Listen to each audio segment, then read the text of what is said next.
Bonjour à tous, c'est SavoirDev. Aujourd'hui on se retrouve pour le 6ème épisode de cette série dans laquelle je vous apprends à créer ce qu'on appelle un clicker game à la manière de Clicker Hero sur Unity. Non je rigole, c'est une Real Engine. Pour ceux qui ne me connaissent pas, sachez qu'on est déjà au 6ème épisode de cette série, donc si vous voulez suivre la série, commencez par le premier épisode, je trouve que c'est mieux. Et ensuite sur ma chaîne vous pourrez retrouver des vidéos autour de 3 thématiques principales, la création de jeux vidéo, la création de sites web, et ainsi que du design, un petit peu des vidéos telles que comment télécharger un logiciel ou la présentation d'un site web. Ceci étant dit, dans cet épisode nous allons commencer à bidouiller un petit peu avec les variables, notamment en voyant ce qu'est un integer et à quoi ça sert, afin de créer la vie de nos monstres qui sera baissée toute seule, Pour le moment en tout cas. et un système de monstres aléatoires avec des tableaux, donc on va voir qu'est-ce que c'est et à quoi ça sert surtout. J'espère que cette vidéo vous plaira et que vous allez tout comprendre. Lancez votre projet et on va pouvoir commencer.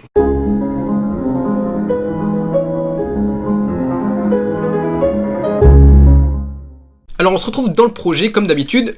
La dernière épisode, on avait créé justement nos petits enfants, donc avec le parent au milieu.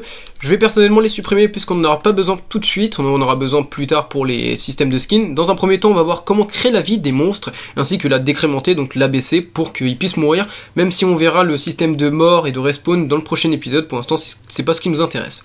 Là, on va un petit peu introduire les variables, notamment l'integer. L'integer, pour ceux qui ne savent pas, en fait, c'est une variable qui peut être que un chiffre entier. Donc ça peut pas être un nombre à virgule, c'est que un chiffre entier, donc 1, 2, 3, 4, 5, 6 jusqu'à l'infini, tant qu'il n'y a pas de virgule. Un float, au contraire, c'est un nombre qui est à virgule, donc ça peut être 1,0, 1,1, 1,2, 1,3, alors qu'integer peut jamais être à virgule. C'est la différence. Dans notre cas, pour la vie, c'est vraiment ce qu'il nous faut, parce qu'on n'a pas besoin d'avoir de virgule sur la vie, je trouve que ça fait un petit peu moche. Pour le moment, on va afficher la vie, vous voyez sur le petit... Ici, là, on a un petit texte, on va afficher la vie juste ici. Plus tard, on va faire en sorte que ça serait une petite barre qui descend au fur et à mesure. Pour le moment, on va faire ça, ça nous suffira, au moins pour avoir un peu de visuel et voir qu'est-ce que ça donne. On verra les widgets et toute la forme du projet, on verra ça plus tard. Pour le moment, c'est pas ce qui nous intéresse. Du coup, on va retourner dans le blueprint du mob. Donc, on va aller dans le parent mob, on va l'ouvrir. Une fois ouvert, on va aller dans l'event graph comme d'habitude. Donc l'event graph, pour rappel, c'est là où on va pouvoir faire tout notre code ici. Donc on va pas mettre de fonction ni rien, c'est vraiment là où on met tout. Qu'est-ce qu'on va faire dans un premier temps? On va déjà tirer un petit peu l'event begin play, et ici on va mettre un sequence. Alors sequence, qu'est-ce que c'est? Ça va vous permettre en fait d'avoir plusieurs nœuds tirés, au lieu de tout mettre sur le même nœud, vous voyez à la suite comme ça, on va pouvoir créer plein de nœuds comme ça, autant qu'on en veut, et on va pouvoir un petit peu rendre plus jolies les choses. Donc là j'en ai pas besoin d'autant, j'en mets juste deux pour le moment, ça suffira. Hop, je les supprime, et ici pour le moment on va pas l'utiliser, on l'utilisera plus tard, donc on laisse ça comme ça, c'était juste histoire de vous montrer la sequence, on verra ça plus tard, je laisse ça ici, on compile, on save, et voilà. Maintenant qu'est-ce qu'on va faire? On va créer la vie des personnages. Alors où est-ce qu'on va créer la vie? Soit on la crée dans le blueprint du personnage, soit directement dans le sort person character. Donc pourquoi je veux le créer là-dedans? C'est parce que c'est mieux. Si jamais on fait en sorte qu'on crée d'autres monstres, on pourra pas récupérer la vie, donc autant que la vie soit mise dans le personnage qu'on joue plutôt que dans les mobs. J'espère que vous avez compris qu'est-ce que je voulais dire, mais c'est par souci de facilité. Alors du coup on va aller dans le blueprint de notre personnage, et ici sort person BP, blueprint, on va l'ouvrir. Et voilà, donc là-dedans, qu'est-ce qu'on va faire? On va créer à gauche la variable heal. Apparemment, elle était déjà créée, alors je ne savais plus, on l'avait sûrement créée dans le dernier épisode. Au moins, ça c'est fait. Donc, si jamais vous vous rappelez pas comment créer une variable, on clique sur le petit plus ici. Ensuite, on donne un nom à cette variable. Vous cliquez sur le petit truc rouge ici. Bon, ça ne sera pas obligatoirement rouge, ça peut être toutes les formes, mais vous cliquez sur le petit logo qui est ici. Et ensuite, vous mettez integer. Faites pas attention à integer 64, on s'en fout, mettez juste integer. Ensuite, vous compilez. Et là, vous pourrez modifier votre variable en changeant combien il a de vie. Donc là en l'occurrence je pense qu'on va mettre 15 de vie pour le début, c'est bien. On va mettre 15 de vie. Et maintenant on va récupérer cette vie dans ce personnage là. Comment on va faire? Je vous rappelle qu'on avait créé une référence de notre blueprint. Donc de ce blueprint là, on avait créé une référence. Donc si on reste appuyé sur CTRL, clic gauche et qu'on lâche, on a notre référence. Et là on va pouvoir faire get heal. Et on va pouvoir récupérer comme ça notre variable. Donc si vous voulez un petit test, vous vous rappelez, on a mis ici, on a mis 15. Pour voir si ça fonctionne bien, on va aller ici, tac, on va pouvoir utiliser notre sequence. Là, on va mettre un print string. Print string, pour rappel, ça nous permet de faire des tests. On va déplier en dessous, je vais mettre personnellement 10 secondes pour que ça reste assez longtemps. On va le mettre en rouge, comme ça au moins on va bien le voir, ça va se voir et ça sera cool. Et là, on va, hop, tirer le petit nœud de heal ici sur inString, et là, ça va créer automatiquement un pin de conversion qui convertit l'integer en string, donc en texte. On va faire play, et là, ça va nous afficher 15 en haut à gauche. Voilà, tout simplement.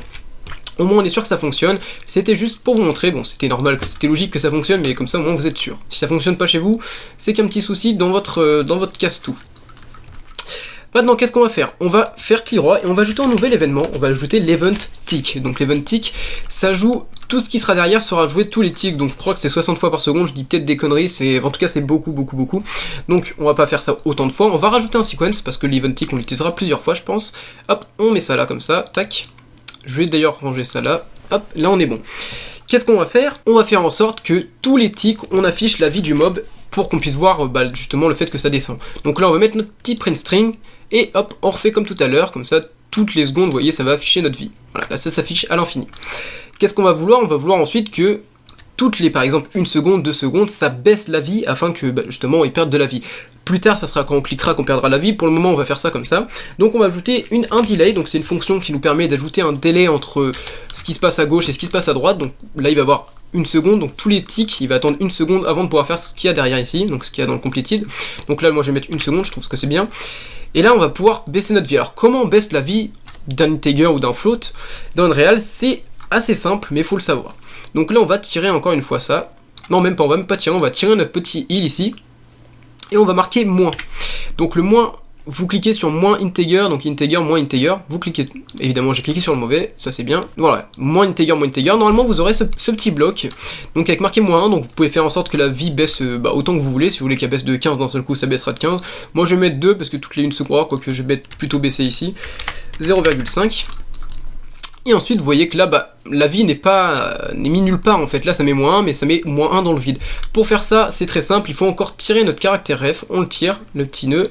Là, on marque set heal pour reset la vie. Du coup, il faut la mettre à jour en fait. Parce que là, si vous mettez juste moins 1, ça va le faire dans le vide comme je vous l'ai dit. Et du coup, ça va pas mettre à jour la vie. Donc là, hop, on tire le completed. Et ensuite, on tire ce petit nœud qu'on met juste ici. Et là, en gros, ce que ça dit, c'est que ça va récupérer la variable dans le blueprint du personnage, la variable heal.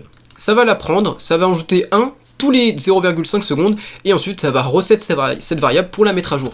Donc là on fait un compile, on fait un save, on fait play, et on va voir que la vie du personnage descend. 14, 13, 12, 11, 10, 9, 8, 7, 6, 5, 4, 3, 2, 1, 0. Pourquoi je fais aussi loin? Parce qu'après ça va aller dans les mois, mais évidemment on fera un système de mort, on va faire une condition, donc une boolean. Si ça c'est égal à 0, alors ça va mourir. On fera ça dans le prochain épisode pour faire le système de mort et de respawn. Là on s'en fout, pour l'instant ça va en dessous, on s'en fout. Juste un petit truc qui est assez moche, c'est que c'est affiché dans le print string. Qu'est-ce qu'on veut nous? Ça serait que ça soit affiché dans le texte ici. Donc qu'est-ce qu'on va faire pour faire ça? C'est très simple. On va supprimer notre petit print string, tac, on supprime. Là on va tirer notre petit nœud ici, zen0, et on va marquer set text. Alors qu'est-ce que c'est que set text? Ça va vous permettre de set le texte. Alors là, bon, pour un maximum de compression, je vais pas faire comme ça. Je vais prendre, donc vous prenez votre texte qui correspond ici dans le viewport à la vie. Donc moi par exemple c'est le deuxième, donc je clique sur text render normal. Je vais dans event graph et là je fais contrôle. Comme d'habitude, hop, on récupère. Donc quand on fait contrôle, c'est pour récupérer. Quand c'est set, c'est pour la modifier, la mettre à jour. Là on récupère juste le text render. Qu'est-ce qu'on va faire? On va faire un set text, donc on va tirer le petit note bleu, on va marquer set text, hop, on clique sur le deuxième, donc target is text render component, c'est ce qu'il nous faut, et dans la value, on voit bien que c'est une variable texte, donc il y a les strings, il y a les textes, il y a plusieurs types de variables qui sont assez similaires. Là on va vite fait relier ça à zen, donc d'ailleurs c'est assez moche, on va peut-être mettre ça en dessous, voilà, là c'est déjà mieux, là on aime bien. Ok, ça c'est bon. Donc j'aime bien ranger un petit peu, c'est cool, au moins il y a un maximum de clarté dans le code. Ça aussi je vais peut-être le mettre un peu mieux, tac. Voilà, donc là si on fait ça juste comme ça, ça va rien changer. Donc là si on voit bien, si on fait play, on peut même pas play parce que ça ne change rien, il faut absolument mettre une valeur. Donc qu'est-ce qu'on va faire? On va récupérer ici, ça on va le tirer, et on va tout simplement glisser sur value, et là ça va nous faire un nœud de conversion. Alors vous allez voir qu'il y aura un petit souci, c'est que là ça descend bien, ok ça marche. Le problème c'est qu'on ne voit plus marquer heal, donc on voit plus marquer vie. Pour faire ça c'est très simple, on va pouvoir additionner deux textes. Donc je vais vous montrer parce que ça va peut-être ça va pas vous parler, parce que là en gros on récupère juste la vie et on l'affiche. Nous ce qu'on veut c'est qu'on affiche vie plus le chiffre de la vie. Donc on va hop reculer un petit peu ça. On va ensuite hop faire clic droit et marquer append. Alors append c'est une variable qui nous permet de additionner deux ou plus d'ailleurs, on peut mettre autant de strings qu'on veut. Ça va permettre d'additionner des textes, donc des strings, ensemble, afin de créer un texte entier. Donc là, ça va peut-être pas vous parler, donc par exemple dans le A, vous allez marquer vie, ou en anglais, moi j'ai marqué heal, espace, 2 points, et remettez un espace pour pas que le chiffre soit collé aux 2 points. Et ensuite en dessous, je pense que si vous avez bien compris, ça on va le prendre, on va le glisser sur heal, ça va nous refaire un petit nœud de conversion, et ensuite le retour de value, on va le mettre sur value, et ça va nous refaire encore une fois un nœud de conversion, puisque là on passe de string à texte. On fait compile, on fait save, et là ça marquait vie. Alors on va peut-être du coup le déplacer un petit peu, hop, on va le déplacer vers la gauche, tac tac tac, pour que ça soit un peu plus centré peut-être, ouais, encore un peu plus vers la droite, tac tac, hop, là on est bon ou pas? Là on est bon, et là comme ça, ça descend. Et c'est ce qu'on voulait, on a un système de vie qui fonctionne. Donc voilà, on voit bien que ça fonctionne parfaitement. Donc maintenant, on va pouvoir passer à l'autre partie de la vidéo qui consiste à créer un système de skin, donc notamment avec nos petits-enfants. Donc on va pouvoir l'utiliser, on va retourner dans le dossier Blueprint. On va pouvoir utiliser notre mob 2 et notre mob 1 et on va les modifier. Alors je sais très bien que j'aurais pu faire un système de tableau comme je vais le faire, mais juste avec des skins. On a juste à faire 7 matériaux et en gros ça va changer le matériau du mob. Le problème étant que tous ceux qui regardent la vidéo n'ont pas le même pack que moi, donc peut-être que ça va faire des problèmes par rapport à ça, et il y aura plein de commentaires par rapport à ça. Donc ce que je vais faire, c'est qu'on va faire en sorte de prendre chaque enfant, on va les mettre dans un tableau, et le tableau va nous permettre de les lire et de le mettre aléatoirement un des mobs. Donc là on va faire un système aléatoire, on n'est pas obligé, on peut faire un système de ça augmente de 1, de 2, de 3, de 4, de 5, de 6. Là on va faire aléatoirement, et on va pouvoir ainsi comme ça créer des mobs aléatoires qui spawnent aléatoirement et qui sont d'un niveau égal. Peut-être que ça vous parle pas pour le moment, vous allez voir en pratique ça sera mieux. Donc on va commencer. Alors pour faire ce système de blueprint aléatoire, il va falloir d'abord ouvrir nos enfants ici. Donc on va ouvrir nos deux petits enfants qu'on a créés. Si vous en avez créé plus, bon d'ailleurs je vais en créer un de plus, vous savez quoi, comme ça on aura plus de variété. Donc je vais faire encore une fois create shade blueprint class. Je vais marquer mob 3, hop, tiré du bas child. Vous savez quoi, je vais en créer 4, comme ça au moins on aura plein de diversité et ça sera plus visible quand on aura du aléatoire du coup. On va créer un petit blueprint. Et ce qui est l'avantage là, c'est que aléatoirement ça va mettre un des blueprints qu'il y a ici, donc ça va le faire spawn et ça va détruire celui qui était déjà là. Donc en gros par exemple si celui-là était là, il va se faire spawn aléatoirement par exemple le numéro 2 et celui-là va disparaître et ce sera le numéro 2 ensuite qui va disparaître pour en faire spawn un aléatoire. Il peut se refaire spawn lui-même aléatoirement, ça dépend, c'est vraiment c'est du aléatoire quoi. Mais le truc qui est bien, c'est que vu que c'est des enfants du blueprint et qu'ils ont tous le même code, on n'aura pas besoin de le recopier, ils auront tous la même vie, la vie se gardera toute seule, vous allez voir, c'est assez cool. Donc il n'y aura que le skin qui va changer. Donc maintenant on va tous les ouvrir, hop, mince, voilà. Donc moi, vu que c'est tous les mêmes personnages grosso modo dans le pack, j'aurais juste à changer le personnage. Vous avez peut-être juste besoin de changer la texture, ça dépend. Moi personnellement, hop, je vais cliquer sur le personnage et vous faites pareil que moi, vous changez et vous mettez n'importe quoi. Vous pouvez mettre un cube, une sphère, ce que vous voulez. Vous savez quoi, on va mettre une sphère. Est-ce que j'ai une sphère comme ça alors? Parce que le problème c'est que si j'ai pas de skeleton en forme de mèche, oh vous savez quoi, on va mettre un véhicule. Il y aura un véhicule qui va spawn, voilà. Aléatoirement il va y avoir un véhicule. Ok, maintenant on passe au deuxième, faites bien compile quand vous changez, donc on clique sur le petit personnage et on rechange. Par exemple là je vais mettre, je sais pas, un mâle jack en veste, hop, save. Ensuite on passe au premier, celui-là, hop, je vais remettre un autre, je sais pas, female police, tac, compile. Et enfin le dernier, on va mettre un businessman en tenue. Voilà, maintenant on peut les fermer, on n'a plus besoin de tout cela. Je vais peut-être garder le quatrième parce que je vais pas laisser indéfiniment un véhicule. Ensuite, on va aller dans notre parent mob, on va aller dans Event Graph, et là qu'est-ce qu'il va falloir faire? Il va falloir créer une variable qui contient tout ça. Avant même de créer la variable, on va aller dans notre Eventic.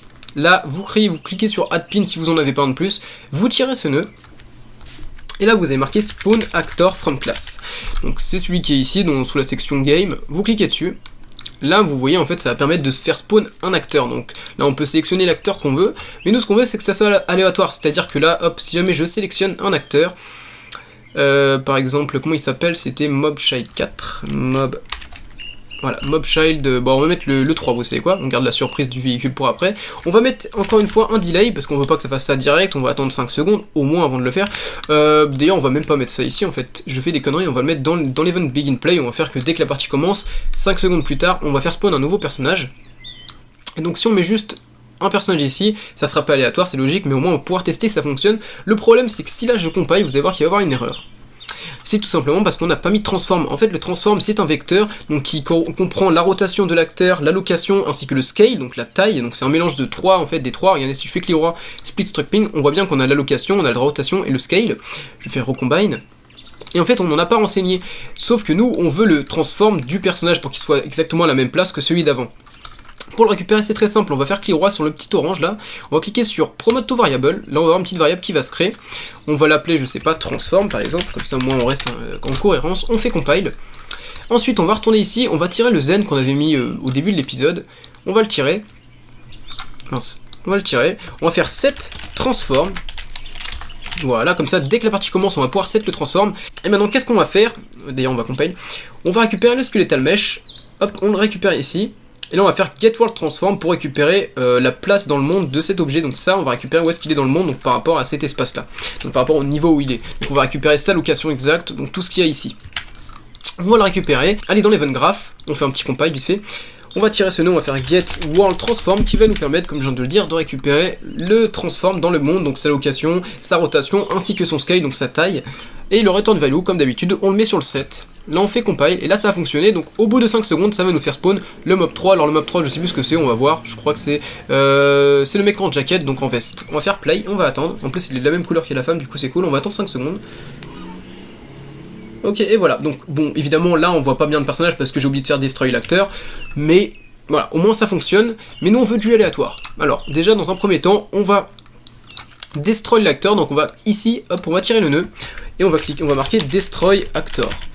Si vous ne l'avez pas affiché, c'est parce que vous avez laissé cocher ça, donc faut le décocher, vous mettez destroy actor, et vous laissez self, donc self ça correspond à lui-même en fait, au blueprint qui contient cette fonction. Donc là ça correspond à notre parent mob. Donc là play, là on va voir que normalement à 5 de vie, ça va supprimer le personnage et ça va en créer un nouveau. Voilà, ça le fait. Et ça va le refaire encore une fois, donc là il va se recréer, donc on va pas le voir mais il va se recréer parce que du coup on a mis que c'est toujours le même. Nous ce qu'on veut c'est que ça soit aléatoire. Alors comment on va faire? On va utiliser un tableau. Un tableau dans Unreal, vous allez voir comment ça fonctionne. Vous faites clic droit ici, promote to variable, ensuite on a une variable qui se crée qu'on va appeler mob, par exemple, compile, save pour pouvoir modifier notre variable. On va la récupérer ici, on va faire Alt, on reste appuyé sur Alt et clic gauche ici pour détruire le nœud. Désolé, j'ai fait beaucoup de compile. Et ici à droite, on va voir que on peut ici cliquer sur la petite boule. On va cliquer sur la petite boule et ensuite aller dans l'espèce de petit Rubik's Cube en fait avec 9 petits carrés. On clique dessus et ça correspond à un tableau. Là, on fait change variable type. On attend que ça charge. On fait la croix. On refait un compile. Et là on va voir qu'on va pouvoir créer un tableau. En gros un tableau ça peut prendre plein de variables, donc ça peut être n'importe quel type de variable, ça peut être une boolean, donc une condition, ça peut être un integer, donc un chiffre entier, ça peut être des floats, et en fait ça va lire le tableau comme ça linéairement. Donc à l'étage 0 on aura tel mob, l'étage 1 on aura tel mob, l'étage 2 on aura tel mob, l'étage 3 on aura tel mob. Donc là j'ai pas en créé autant, du coup on a combien de mobs? On en a 5 en tout, puisqu'il faut compter le parent mob, donc compile vite fait, hop, supprimer, delete, delete. Donc là ici on va mettre tous nos mobs, on va commencer déjà par le parent mob. Ensuite on va mettre tous les mobs un par un, donc mob numéro 1, numéro 2, numéro 3 et numéro 4. Donc là tous nos mobs. Et ce qu'on va faire c'est qu'on va dire que de 0 à 4 on va prendre un chiffre aléatoire. Et du coup ce chiffre là va prendre la ligne du tableau et du coup le faire spawn. On va prendre ici, hop, on va tirer le nœud. Là on va faire get, alors get c'est une variable qui est que pour les tableaux, donc je vais recocher le contexte sensitive, que pour les tableaux, et en fait ça va récupérer du coup les tâches qu'on veut. Donc là ça récupère l'étage 0, si je mets l'étage 5 ça va récupérer l'étage 5, si je mets l'étage 2 ça va récupérer l'étage 2, etc. Ensuite on va glisser ça ici, donc là ça marche, sauf que là c'est toujours pas aléatoire, donc ce qu'il faut faire c'est tirer l'integer ici, parce que c'est integer, je vous rappelle que sur Unreal les couleurs sont très importantes. On va cliquer, on va marquer random range, integer, et ensuite on va avoir plusieurs ici, donc on a soit les random integer normal, le problème ici c'est qu'on peut mettre que un maximum, donc on peut mettre que ça fasse de 0 à 4, nous ce qu'on veut c'est qu'on est entre 0 et 4, donc si jamais par exemple on veut mettre dans les numéros 0, 1, 2 et 3 des boss qui spawnent pas, on va pouvoir le faire, donc là du coup on va tirer random integer, une range, donc là on va mettre une range, donc cette range correspond au nombre de lignes du tableau que vous avez, donc si ça commence à partir de la ligne 1 jusqu'à la ligne 4, vous mettez 1 à 4, si ça commence à la ligne 0 comme moi, vous mettez la ligne 0. Pourquoi je dis que ça peut commencer à la ligne 1? Parce qu'on peut mettre par exemple un mob ici, et on décide que l'étage 0 de ce tableau ne spawn que sous certaines conditions, et du coup ça soit un boss. Donc du coup, personnellement, je vais mettre de 0 à 4. Hop, je fais compile, save, et là ça va mettre aléatoirement un mob, et ensuite il va se détruire, et là ça va fonctionner parfaitement. On va pouvoir faire save all pour bien sauvegarder tout notre projet, on fait play et là ça va fonctionner tous les 5 secondes, ça va respawn un nouveau personnage, et vu que les blueprints qui spawn sont des enfants du blueprint principal, c'est logique que du coup ça fonctionne à l'infini. Donc là on a eu la femme, j'ai envie d'avoir le véhicule, tiens, on va attendre, voilà, il suffit de le demander pour l'avoir, on a eu notre véhicule, et comme ça aléatoirement ça va créer des personnages, c'est plutôt cool, au moins ça fonctionne, c'est ce qu'on voulait. Alors j'espère que cette vidéo vous aura plu, dans le prochain épisode nous allons voir le système de mort et le système de dégâts, un épisode qui je pense risque de vous plaire parce qu'on va pouvoir enfin voir comment ça fonctionne le jeu, on va voir un petit peu de concret, vous pourrez cliquer sur la souris à la fin du prochain épisode pour enlever la vie des personnages et les faire mourir et les faire respawn aléatoirement, et ça c'est vraiment cool. Sur ce, d'ici le prochain épisode, continuez de pratiquer UE4, c'est très important pour bien maîtriser le logiciel, ça prend plusieurs années avant d'être vraiment performant dessus, donc sur ce les gens, bye tout le monde, c'était Savoir Développer, rendez-vous au prochain épisode, salut.